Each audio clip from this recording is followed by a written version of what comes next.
Hello ladies and gentlemen, and welcome back to Fallen London. Today we're going to be having a look at October's exceptional story, The Exile's Chalice. But before I begin, I encourage you to become an exceptional friend. Play these for yourselves. There are spoilers ahead. But we're going to start with a curious request. A thick envelope slips through your letterbox, dunking onto the carpet. You catch the scents of sandalwood and vanilla. Is the paper perfumed?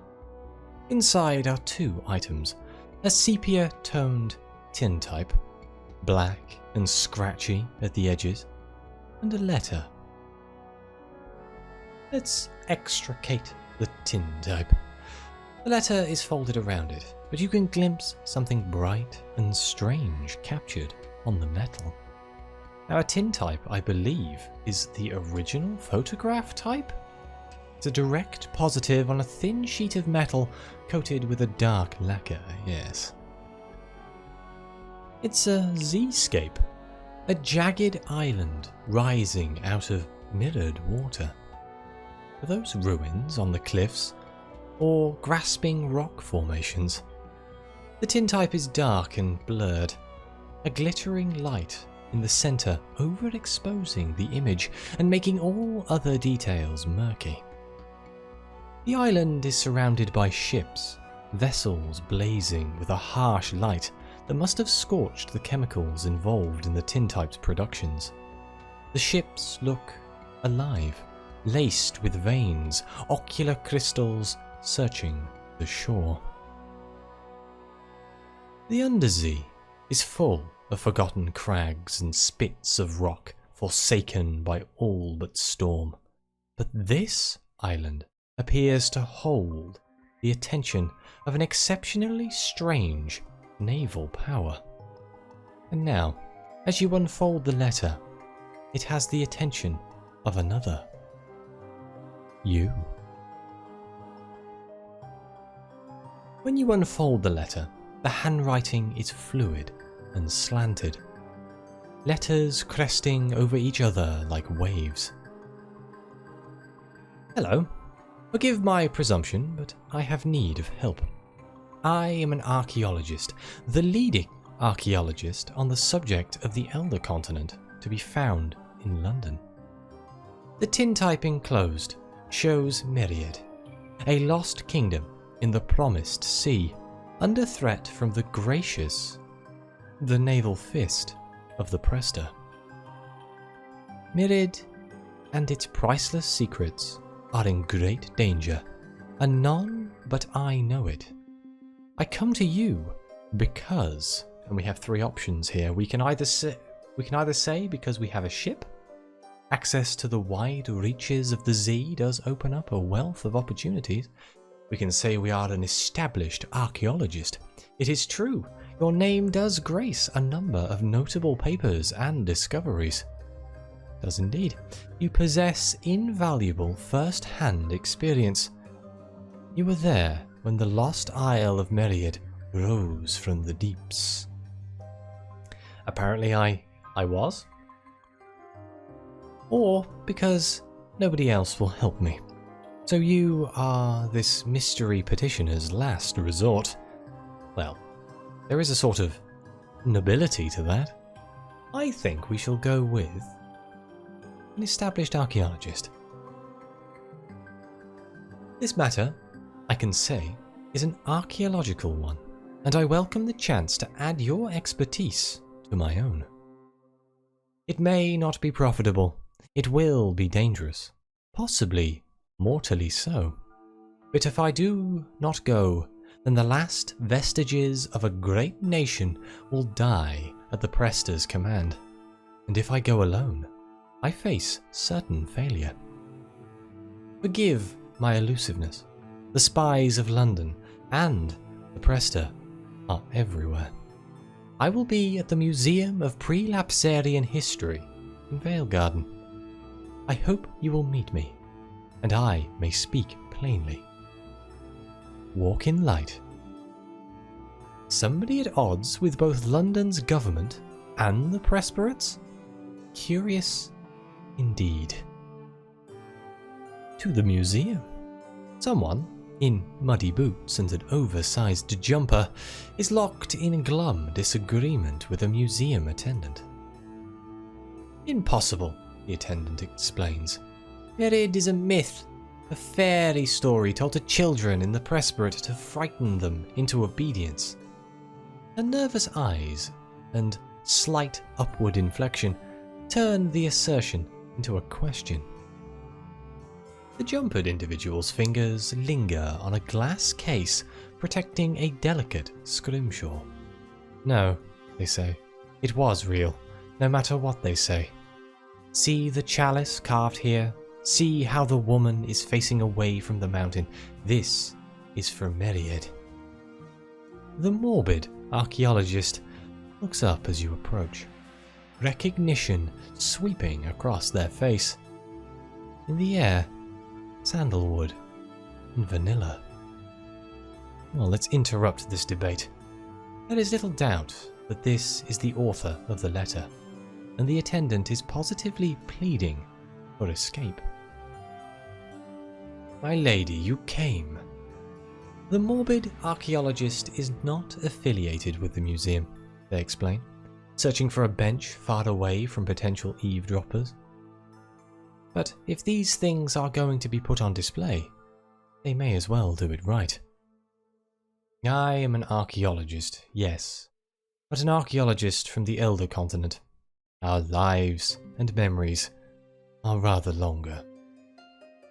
Producing something small and wooden from a pocket, a half-finished carving. They turn it over in their fingers and launch into an explanation of the continent. That bright, distant land to the south, vast and far more ancient than the recent fallen cities. The morbid archaeologist catches themselves lecturing and stops. Apologies. I have found it necessary to always over-explain my homeland. Let us say only that your myth is our personal history. The morbid archaeologist settles on a bench, meeting your eyes with an awkward grin that vanishes as soon as it registers. Despite being swamped in a jumper big enough for a few urchins to hide in, their bearing is ramrod straight. Thank you for coming. I'm sure you have questions. Well, let's ask for an explanation. They have called you here for a reason. A reason to do with a lost island and the ships of a bright and foreign power. There is one power in the Elder Continent, the Presbyterate. There is one power in the Presbyterate, the Prester himself. The Prester tends to the gates of the garden. Laws flow from his seat like rivers into the Zee. To be a kingdom in the Elder Continent outside of the Prester's embrace is to be nothing. It has always been thus. This is what the Prester would like you to believe. A wry, sad smile. But once, hundreds of years ago, the island of Myriad stood alone, independent, with powers to rival the Prester's own. And then, one day, the Prester won. Myriad sank into the deepest Zee. There it is again, the faintest trace of personal sadness. Now Myriad has reappeared. Its ruin may hold the secret to its independence, and the Prester does not brook competition. You consider the College of Mortality's attempts to bring the youthful naturalist to heel. This much, at least, is true. And that is a nod to the evolution storyline we've been doing. College of Mortality, yes, have caused us quite a lot of trouble. Well then, let's hear the details of the job. The morbid archaeologist is clearly working up to a big request. The stories say that the first queen of the Myrians possessed a chalice, a cup that could heal wounds, grant life, and impart knowledge, with which she built her kingdom. The self-same gifts that the Prester meted out so meanly from the garden, she gave freely to her people. The Morbid Archaeologist's voice is soft with awe, and it's easy to see why. A power to rival the garden, outside of the Presbyterate's control. I believe the Exile's Chalice is real, and I believe, no, I know, that if the Gracious find it, they will destroy it on the Prester's behalf. A note of brittle desperation, so I want us to find it first. A quest for a grail? Well, how exciting. We can either ask what's in it for us, a callous question perhaps, but a pertinent one, or we can just agree to help the Morbid Archaeologist. Lost Isles, sunken treasure, and the quest for immortality? Attractive prospects, even if you care nothing for archaeological preservation. Let's just agree to help. Dark eyes widen in pleasure. Braced for disappointment, the Morbid Archaeologist is unprepared for its opposite. They splutter slightly as their mind catches up, and for a moment it looks as if they will pull you into an embrace. And then propriety catches them. Thank you. Thank you. There is much to do. I must make preparations for our voyage. Meet me at the docks. We might still save the memory of Meried from oblivion. Opportunities to influence the Morbid Archaeologist's outlook and feelings towards the Presbyterate all present themselves in due time. You may also wish to source additional information from the museum before setting sail. Well, that sounds interesting. Let's do a little extra research. The Museum of Pre-Lapsarian History struggles to categorize its Elder Continent artifacts in ephemera, where the lands around the bazaar can be nicely separated into the fallen cities, the carved horse heads of the fourth marking a clear departure from the black glass relics of the third. The Elder Continent defies easy separation into eras or cultures. Information is sparse and scattered, wild seeds sown throughout the collected symbols of the history of the Neath. Search the museum for information on the Presbyterate. For such an ancient and colossal kingdom, it has left minimal footprint outside of its shores. Results here may vary. The Elder Continent lies to the south, a distant land of light and mystery. Aside from Port Carnelian, London's colonial foothold on the Carnelian coast, the continent is insular, protective of its secrets. The paucity of scholarship on the subject here, then, is not surprising, but it is inconvenient. This room looks promising, but when you perform a lap of the glass cases, it transpires that many of the most pertinent artifacts are missing. Little placards mark their absence. On loan, they read, the Orchard House, who we also know from the Evolution storyline is the Dillman Club. Lovely. Can I get something else?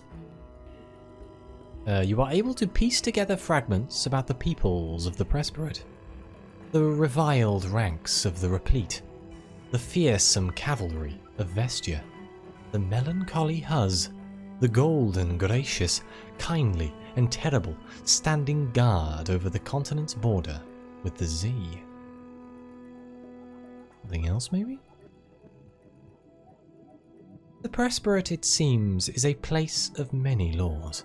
Fragments as old as the first city and as recent as the fourth describe the Presbyter's many edicts. Although often in fragmented and elliptical fashion. What his people may eat, how long they may live, and where they may go. Strict laws and stricter consequences. Texts mentioning the garden appear throughout the Neath's history. A metaphor or a real place? Opinions shift with the tide of history. All acknowledge the garden's power over life, and the Prester's power over the garden. Okay, one more. You are scraping the barrel of credible information. Many of the remaining so-called Presbyterate artifacts here do not stand up to careful scrutiny. You dismiss a number of spurious and ahistorical stories involving a King Nicator, before accepting that roaming the exhibits of the Museum of Prelapsarian History will yield no further fruit. I guess that's we're done there then. Let's ask a museum attendant about Myriad. She appeared to be under the impression that Myriad was a myth, but spurious information is better than none at all. Myriad has precious few attestations. It seems to have been a cautionary tale. You know the sort. The sort goes that the Merians defied the Presbyter. How? Goodness knows. And were consigned to the deeps as punishment. Some sources say the Fathom King claimed them. Others say it was somebody called Lady Black. Either way, the implication is clear. Myriad drowned. She strides through the exhibits, glancing back to make sure you're following.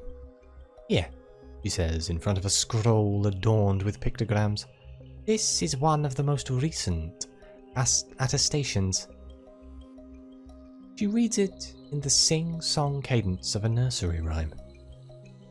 All the kindly ones wept, but stood firm at the gates, as the exile succumbed to the deep, and thus is the Prester's word made good. Well, let's consult the museum's Z-charts. You know where to look. You were there when it reappeared from the deeps. I do not remember this. Season of explorations? Knowledge of that story is not necessary to experience this one? On charts older than a year or two, the waters off the Carnelian coast are empty and clear. Or at least as far as any part of the Z can truly be said to be empty. The charts possess the usual smattering of doodles depicting skulls or tentacles or pointy, squiggled waves to indicate where and in which manner various ships were lost. But on more recent charts, an island perches in the promised sea, indistinct, with no details beyond its shape. The Morbid Archaeologist contends it now plays host to Presbyterate forces. Its name is not labelled, but it can only be Myriad. Well, let's go see if we can set sail, shall we? The Morbid Archaeologist waits for you at the end of Saker's Wharf, gazing across the flat expanse of the Z. They do not look at you, but acknowledge your presence with an inclination of the head. Myriad is blockaded by the gracious. They fail to keep a dark and pained look off their face, and close their eyes to regain control. We cannot sail past their fleet to the island undetected, so I have procured us an alternative route. We shall press them on our destination. If you cannot sail directly to Myriad, then where are we going? I have contacts on the continent from my work.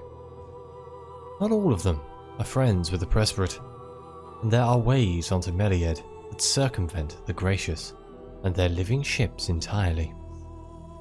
There it is again, a hitch in their voice at the mention of the Gracious, the swallowing of some great emotion.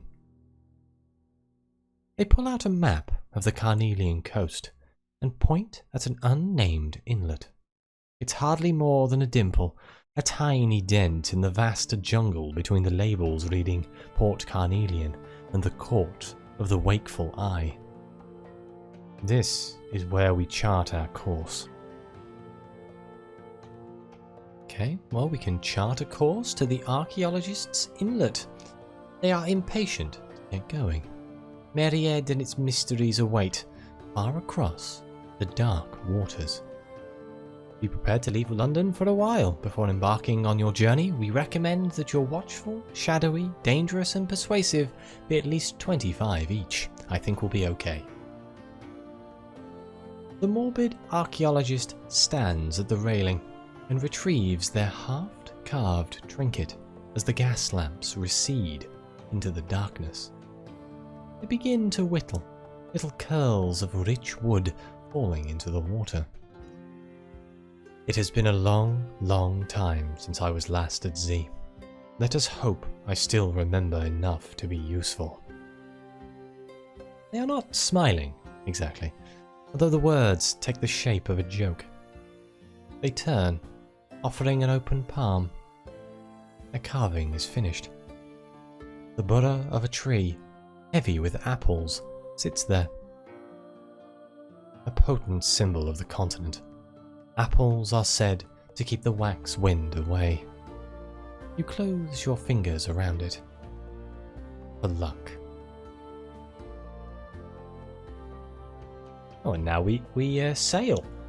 Anything special going to happen here, or is this just going to be normal sailing? We've done a lot of sailing recently. Ooh, okay, it's 160. We got to go quite a way, huh? In Glenfall, maybe we'll get lucky. We did not.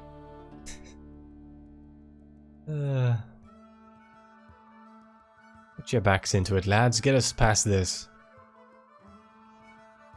Approaching Shepherd's Watch. Are we getting close now? Something slither in the water? Are those birds flitting in the distance? The fabled blue prophets? Evil things. Shepherd's Wash is a place of monsters. It is also the closest part of the Z to the mountain's light. The waters are choppy and tinged with blooms of green and brown algae. Keep going. We have a navigation error.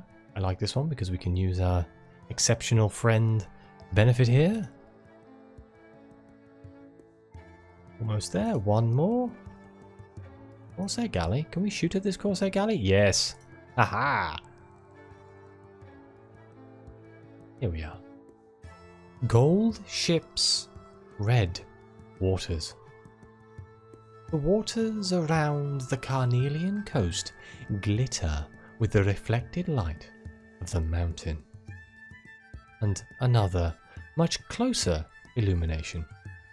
You are not sailing to Myria directly, but even so you are passing close enough to glimpse the burnished brilliance of the gracious fleet.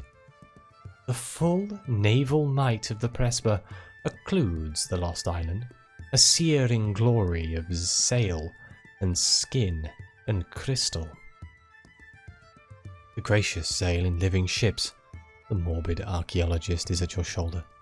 Dim the lights. Don't let them see us. Two options. We can either dim the lights and keep our distance. It will not afford you a good view of the forces arrayed against you, but neither will they see you. Or we can observe the golden ships of the gracious. It'll be good to know what you're up against. And you appear to be up against a lot. But this will attract the attention of the gracious. Let's dim the lights. The morbid archaeologist nods their thanks, and the last leg of your passage along the coast is spent in velvet darkness, steaming along with a gentle purr. The light of the mountain swells off the bow. The threat of the gracious dims far beyond the stern. The dark eyes of your travelling companion linger on the horizon, long after the gracious ships have faded from view. Something like dread, and something like yearning. Long fingers whittle strange fruits from the flotsam. The hungry silence of the Z gives way to a chorus of bird calls and insect trills, the verdant noises of 1,000 mating displays and territorial disputes. A thin strip of rock and sand is all that stands between the Carnelian coast and the interior jungles of the Elder Continent. A small bay curves inland, a dark and toothless mouth. This is it, says the morbid archaeologist. Bring us in. Let's dock in the shadowed bay. The inlet is barely big enough for a ship. A precarious jetty is all to indicate that there is anything but a dimple in the coastline. The Morbid Archaeologist strides ashore, their academic reserve overshadowed by their obvious familiarity with this stretch of coast. They tie off the mooring like an able deckhand. My contact will meet us here, they say, unable to keep the dueling notes of hope and doubt out of their voice. They squeeze your shoulder, and it is unclear which of you it is meant to comfort. Come on. And before we go any further into the jungle here, I think this is a good place for me to end this first episode. Please like, subscribe, let me know what you think. Your comments are greatly appreciated. They help the channel grow. And if you want to go the extra mile, there is a coffee page around here somewhere. But as always, I'll see you next time.